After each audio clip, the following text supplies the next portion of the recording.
Hello guys, this is Shivam Singhal, your personal studies teacher. आज हम पढ़ने वाले हैं क्लास 12 का चैप्टर 5 ऑर्गेनाइजिंग। अब देखना क्या है, सबसे पहले ऑर्गेनाइजिंग का मतलब क्या होता है। अगर मैं सबसे आसानी से बताऊं तो ऑर्गेनाइजिंग का मतलब होता है या तो अरेंज करना रिसोर्सेज को, अरेंज करना, या फिर रिलेशनशिप क्रिएट करना। अब ये रिलेशनशिप क्रिएट करने वाली बात क्या है? रिलेशनशिप क्रिएट करना रिसोर्सेज में, पीपल में और वर्क में, या फिर और भी कुछ चीजें हो सकती हैं जिसमें कर सकते हैं। अब सीधा जल्दी से डेफिनेशन पर अगर हम आए तो ऑर्गेनाइजिंग का मतलब होता है कि हमें देखना है हमारे पास काम क्या क्या है, आइडेंटिफिकेशन या फिर डिफाइनिंग, और उसके बाद उस काम को बांट देना, ग्रुपिंग द एक्टिविटीज, और उसे ग्रुप बना देना कि हाँ जी ये लोग ये सारा काम करेंगे। देन जो अभी मैंने ऊपर बात बोली थी रिलेशनशिप वाली, रिलेशनशिप एस्टेब्लिश करना किस किस चीज में, अथॉरिटी रिस्पॉन्सिबिलिटी का, और एक चीज और आती है अकाउंटेबिलिटी।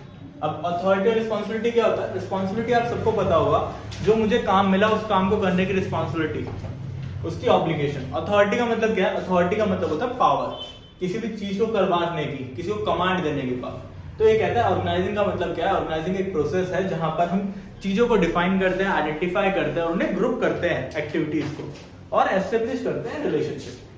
देन हमारे पास एक सबसे छोटा प्रोसेस आता है बुक का, ऑर्गेनाइजिंग का प्रोसेस। अभी ऊपर सेम लाइन पढ़ी, सेम नीचे आ गई, identification and division of work. ये कहता है कि हमें सारे काम को उठाकर, हमारे टोटल वर्क को उठाकर उसकी छोटी छोटी एक्टिविटीज बना देनी है, छोटी छोटी मैनेजेबल एक्टिविटीज बना देनी है, जिससे कि सबको काम अच्छे से मिल सके और सब स्पेशलाइजेशन अक्योर कर सके, अब स्पेशलाइजेशन अक्योर होने के बाद ये कहते हैं हमने जो काम बांटा है उसका एक डिपार्टमेंट बना दो। डिपार्टमेंट बना दो का मतलब, डिपार्टमेंट बनाने से मतलब है इनका कि हमें ग्रुपिंग करनी है अलग अलग बेसिस पर। किस बेसिस पर? वो बेस है हमारा सिमिलर नेचर ऑफ जॉब। एक नंबर का क्वेश्चन जो आ सकता है, सिमिलर नेचर ऑफ जॉब डिपार्टमेंटाइजेशन किस बेसिस पर होती है? सिमिलर नेचर ऑफ जॉब के बेसिस पर, similar nature of task, similar nature of work. अब क्या कहता है इसमें? ये कहता है कि जो लोग सेम काम करते हैं, एक जैसा काम करते हैं, रिलेटेड, उन्हें एक डिपार्टमेंट में हम लगा देंगे। जैसे मार्केटिंग में आपने देखा होगा, मार्केटिंग में हमारा सेल्स वाला आता है, एडवर्टाइजमेंट आता है और रिसर्च आता है, तो उनका एक प्रॉपर डिपार्टमेंट बन गया। ऐसे नेक्स्ट असाइनमेंट ऑफ ड्यूटीज। अब तक हमने ग्रुप बनाया है, रियल में काम भी तो देना है हमें लोगों को कि जी आपको क्या काम करना है, ये सब बताना है ना।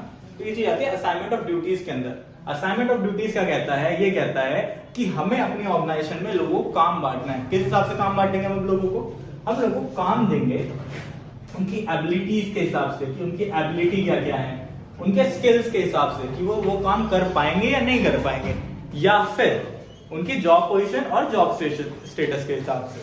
ठीक है, ये आसान था। लास्ट स्टेप आता है हमारा एस्टेब्लिशिंग रिपोर्टिंग रिलेशनशिप। क्या कहता है ये? एस्टेब्लिशिंग रिपोर्टिंग रिलेशनशिप कहता है कि हमारी ऑर्गेनाइजेशन में सबको पता होना चाहिए कौन किसका सुपीरियर है और कौन किसका सबऑर्डिनेट है। Who is the superior and who is the subordinate, किसको किससे ऑर्डर लेना है और कौन किसके लिए रिस्पॉन्सिबल होगा, ये चीजें हमें पता होनी चाहिए इसमें। तो इस फर्स्ट वीडियो में बस इतना ही था। होप आपको वीडियो अच्छी लगी होगी। अगर अच्छी लगी तो लाइक करना ना भूलें। Thank you.